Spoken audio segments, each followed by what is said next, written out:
Salut les petits potes, c'est Delcor, j'espère que vous allez bien. Aujourd'hui on se retrouve pour un seul thread d'horreur. Oui, je sais, c'est pas beaucoup, mais t'inquiète pas, tu vas énormément le kiffer. C'est une petite pépite et je précise, ça provient d'événements réels, oui. En ce moment, depuis la reprise, j'aime bien vous raconter des histoires. Donc je me dis qu'une petite vidéo bonus pour demain, c'est carrément faisable. Et ça ne tient qu'à toi là, oui, derrière ton petit écran. Bon, peut-être tu regardes sur la télé et forcément c'est un grand écran. Bref, là n'est pas le sujet. Si ça te dit, moi je te propose un truc. Si on atteint les 800 pouces bleus en une journée, il y aura directement une vidéo bonus pour vous. Et sans trop vouloir en dire, ça vaut le détour. Alors je te propose une chose, c'est de mettre un petit pouce bleu. Au pire ça fait pas de mal. Et si t'étais pas abonné, n'hésite pas à le faire car il y a beaucoup de vidéos qui arrivent sur la chaîne. Et puis il y a déjà beaucoup de vidéos sur la chaîne, clairement. Allez, perdons pas plus de temps, prends ton meilleur chocolat chaud et installe-toi confortablement. Je m'appelle Brandy et j'ai été tourmenté par une femme qui vivait dans la maison mitoyenne à la nôtre. J'ai grandi à Hollywood en Californie. Hollywood, au début des années 70, c'était différent. On était en sécurité, les rues étaient sûres, on ne verrouillait pas les portes. Il y avait une ambiance hippie. Ma mère travaillait tout le temps. Elle avait plusieurs boulots différents, alors elle était souvent absente. Malheureusement, elle n'avait pas le choix. Elle nous élevait toute seule, ma sœur, mon frère et moi-même. Elle faisait tout pour nous, je ne peux pas lui reprocher ça. Au début, on vivait dans un appartement à 2 étages qui appartenait à une amie à elle, qui le lui louait. Sauf que du côté de cette rue, il y avait une maison effrayante, vraiment creepy. Pour vous dire, aucun enfant n'approchait de cette maison, puisqu'à côté de cette maison vivait une dame très méchante. Au début, malheureusement, on ne le savait pas. Et ma sœur, mon frère et moi, nous sommes allés jouer au ballon près de cette maison. Et accidentellement, le ballon est passé au-dessus du mur qui nous séparait de cette maison. Je me suis alors approché doucement du portail de la maison. Je l'ai ouvert doucement, mais c'était un vieux portail. Alors il a fait un grincement sombre. Une fois que j'ai passé le portail, j'ai pu voir cette horrible vieille dame. Elle avait les cheveux très sales, ils étaient très longs. Son visage était en colère, ses vêtements étaient vieux et usés. En d'autres termes, elle ressemblait vraiment à une sorcière. Quand je l'ai vue, j'ai eu trop peur, mais elle tenait notre ballon dans sa main. J'ai alors fait un pas en avant pour essayer d'aller le récupérer. Mais c'est là que j'ai pu voir dans son autre main une énorme paire de ciseaux. Ni une ni deux, elle a crevé le ballon devant mes yeux. Elle m'a alors regardé avec un air de satisfaction. C'est là que j'ai su que cette dame était mauvaise. Je suis resté là pendant quelques secondes, choqué.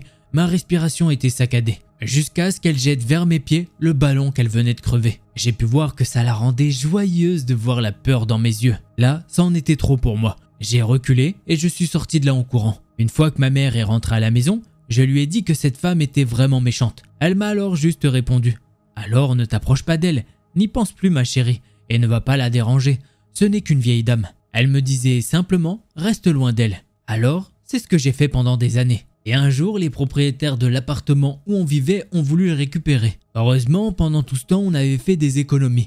Et notre mère a cherché un autre endroit où vivre. Et un jour, en rentrant à la maison, après l'école, j'ai vu qu'on était en train d'emmener toutes nos affaires de l'autre côté de la rue. Dans cette grande maison, juste à côté de chez la vieille dame. À ce moment-là, je ne pensais plus à elle. Je me disais qu'elle devait être morte depuis. Alors j'étais contente d'emménager dans cette maison, c'était vraiment très spacieux. Pour vous dire, j'étais tellement excité que je suis rentré en première dans la maison, pendant que tout le monde était autour de la voiture. Je suis rentré dans la maison et j'étais émerveillé, c'était vraiment très grand. Je suis monté à l'étage et je me suis assis sur un lit. J'ai alors regardé le mur en face de moi. Je l'ai fixé quelques secondes et je me suis levé en direction du mur. J'ai pu sentir quelque chose de bizarre. L'atmosphère avait changé. J'ai alors posé ma main sur le mur et je l'ai retiré au bout de quelques secondes car je ne me sentais pas bien. J'ai senti des picotements dans ma main. Je me suis alors retourné pour quitter la pièce quand d'un coup, j'ai senti comme des mains qui me soulevaient dans les airs. Je suffoquais. J'étais littéralement à 30 cm du sol. Je mettais mes mains sur mon cou pour essayer de faire lâcher prise, mais je ne sentais aucune main sur mon cou.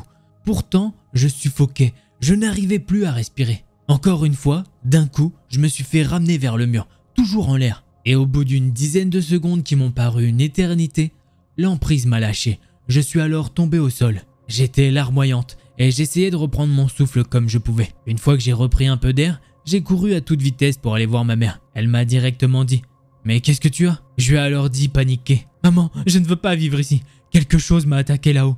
Il faut qu'on parte. » Elle a dit « Quoi ? Mais raconte-moi ça. » Je lui ai alors expliqué et elle m'a alors répondu « On ne peut rien y faire. J'ai donné toutes mes économies pour avoir cette maison. Alors je suis désolé. » Moi de mon côté, j'ignorais ce qui s'était passé Et qu'est-ce qui m'avait fait ça?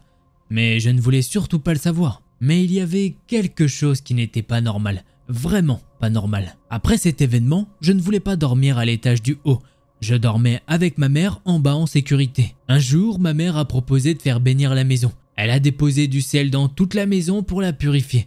Et elle a dit que ça irait mieux. Alors un soir, c'est ce qu'elle a fait. Et pendant un temps, effectivement, il n'y avait plus de problème.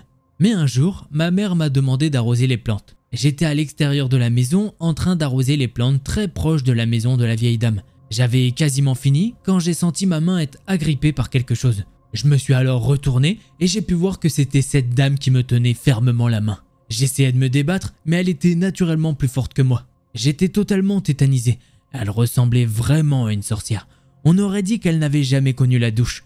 Son visage était vraiment sale. D'un coup, elle a ouvert la bouche pour me dire d'une voix très rauque et lente: « Dégagez de chez moi !» Elle m'a alors lâché la main et j'ai couru à l'intérieur de la maison. J'ai eu la peur de ma vie. Je pensais que cette vieille sorcière était morte. Je me souviens encore de son visage penché sur moi à quelques centimètres du mien. Elle grinçait des dents et je ne voyais pas d'âme en elle. Ses yeux étaient vides et tout ce mal que je sentais en elle, ça m'a glacé le sang. C'était la même sensation que j'avais ressentie quand j'avais été attaqué à l'étage. J'en ai parlé à mes frères et sœurs et heureusement, mon frère me croyait lui, même s'il n'avait encore subi aucune chose bizarre dans la maison. Et comme vous vous en doutez, cela a changé un jour. Une nuit plus particulièrement, mon frère dormait dans son lit quand il s'est réveillé en sueur. Il s'est mis à regarder autour de lui et il sentait une énergie négative dans la pièce. Il a commencé à essayer de se lever du lit quand d'un coup, il a senti quelque chose l'étrangler. C'était comme une grosse corde autour de son cou et il essayait de mettre ses mains comme pour retirer la corde autour de son cou, mais il n'y arrivait pas. Cela a duré une bonne vingtaine de secondes d'horribles souffrances. Cela s'est arrêté aussi brusquement que cela est arrivé. Il en est tombé à la renverse par terre. Il s'est vite relevé en reprenant son souffle comme il le pouvait et il a couru en direction de la chambre de ma mère. Une fois dans la chambre de ma mère avec qui je dormais, il a dit: « Il y a un truc dans la chambre,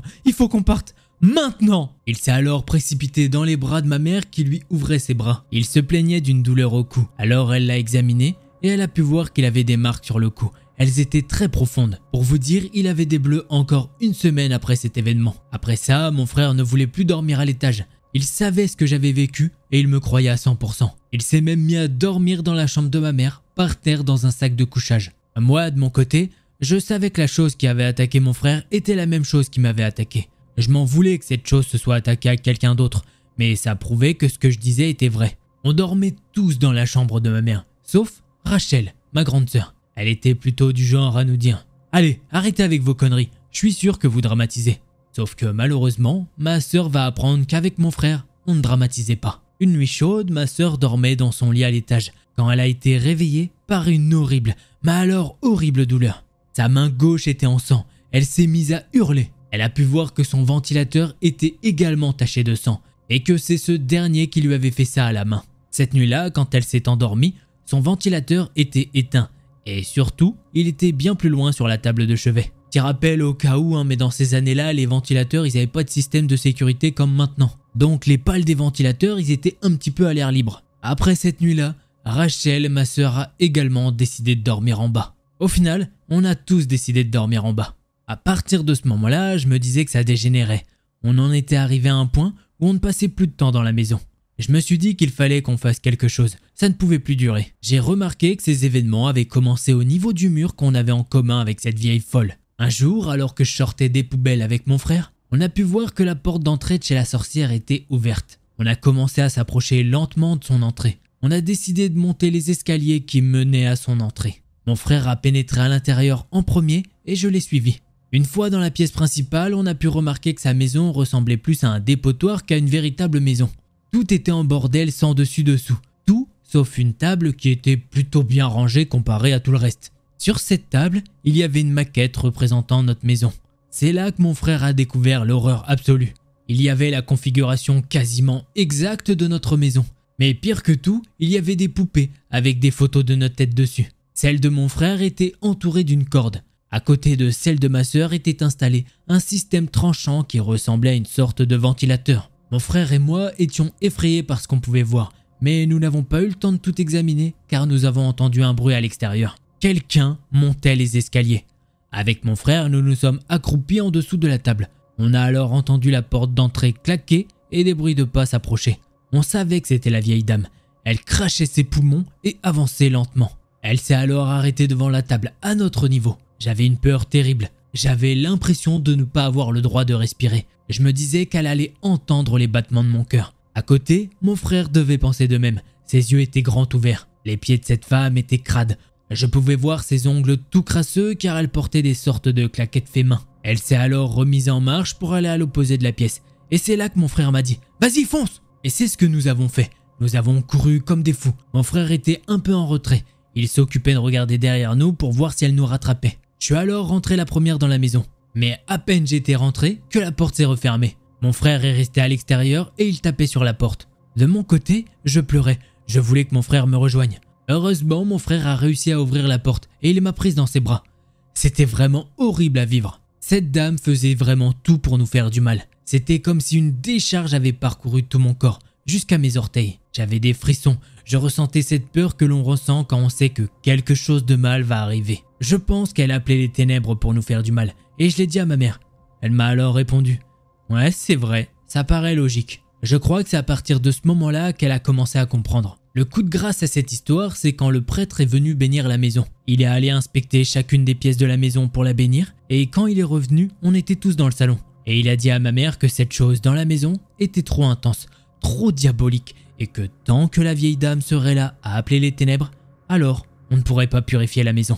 Le mal était trop puissant et il nous a conseillé de déménager. Et c'est ce qui nous a donné l'impulsion d'enfin quitter cette maison. On avait de l'argent et on est parti. C'était fini. Elle avait gagné.